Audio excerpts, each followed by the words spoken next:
Hello, Morongo Basin, and listeners around the world online at Z107.7fm.com.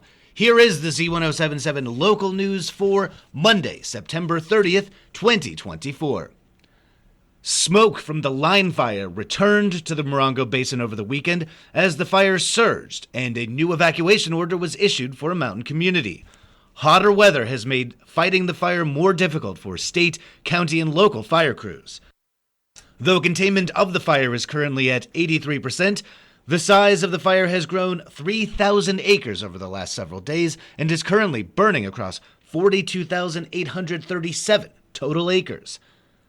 County officials say the fire surged again over the weekend, leading to a new evacuation order for the mountain community of Seven Oaks near Sugarloaf. Though the Morongo Basin is not in any immediate danger, smoke from the fire again descended down the mountain ridge and into our area, darkening skies and worsening our air quality. Morongo Unified Schools were closed for 2 days earlier this month on account of smoke from the line fire.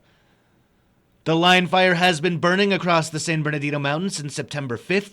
Justin Haustenberg, a 34-year-old resident of Norco, is suspected to have started the fire intentionally and is being charged with 14 felonies related to arson.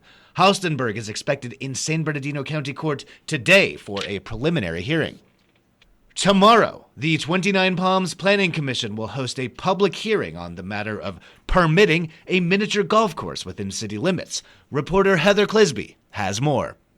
It may soon be putt-putt heaven once again, as the 29 Palms Planning Commission will review a conditional use permit request for a miniature golf course. Known as Mojaveland, a vision of local artist Anna Stump, the quirky 12-hole course was previously a pop-up and opened just one weekend per month. The commission will host a public hearing to relocate Mojaveland to a permanent location at 73637 Sullivan Road at the southwest corner of Sullivan and Adobe Road, just behind Theater 29. Utilizing 2 acres of a 21-acre site owned by the city, the proposal includes an intent to develop a miniature golf course that would feature a mural painting, sculpture garden, and outdoor classroom. Mojaveland would be in a 5-year lease with the city for 4 acres of land. The additional 2 acres would leave room for possible future expansion. The meeting takes place on Tuesday, October 1st at 5 p.m. at City Hall, 6136 Adobe Road. It can be live streamed or viewed on demand via the city's website, 29palms.org. Reporting for Z107.7, I'm Heather Clisby.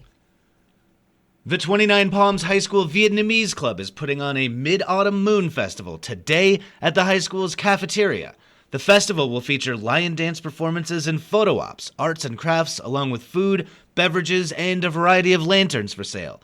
The club encourages families, especially those with small children, to come as a cultural experience for the younger kids in the area.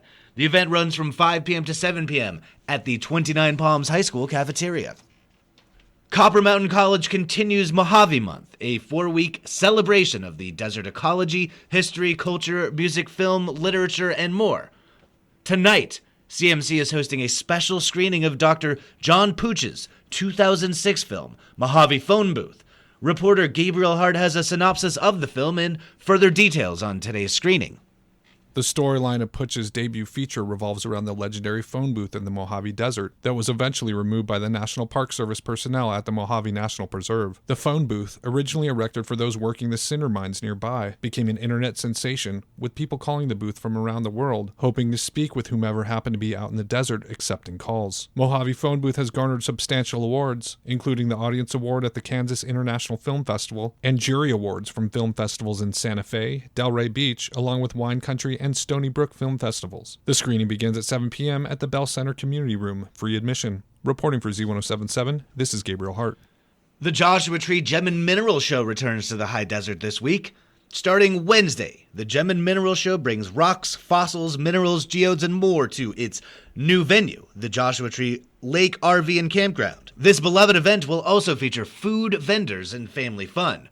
Parking and admission is free. The event runs Wednesday through Sunday, 9 a.m. to 5 p.m. at the Joshua Tree Lake RV and Campground at 2601 Sunfair Road in Joshua Tree. And finally, Copper Mountain College women's volleyball team delivered a strong performance on Friday against the number 26 ranked San Bernardino Valley College in their first home match of the season. The Fighting Cacti battled through 3 sets, ultimately losing 3-0. The match marked a significant milestone for Copper Mountain's young volleyball program as they faced one of the toughest teams in the conference and continued to battle all through the night. Coach Don Reyes said, "We are growing each day, each game, and each practice is establishing the culture and fundamentals of what we're striving to be." Fans can catch the Fighting Cacti in their next home match as they prepare to take on Mount San Jacinto College at the Bell Center on the campus of Copper Mountain College, October 4th. That's our local news. Hear local news 7 times a day, 7 days a week at 7, 8, 9, noon, 4, 5, and 6. If you hear about news happening, let us know. Email us at tips@Z107.7fm.com. Reporting for the Morongo Basin News Leader, the award-winning Z107.7 Local News, I'm Jeff Harmetz.